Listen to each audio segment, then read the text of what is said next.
Removing backslashes from values in a Pandas data frame.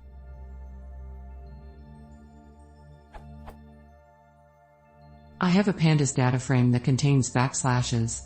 I want to strip out those backslashes, but I can't get the replace function to work. Here's what I'm doing.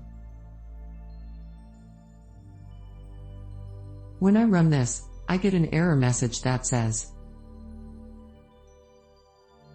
if I remove regex equals true, I don't get the error, but nothing gets replaced. How do I remove the backslashes?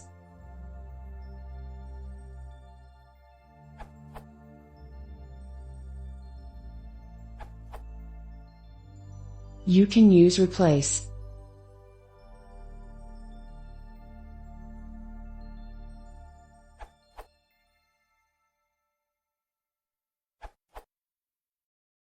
I prefer to use the string API for each column.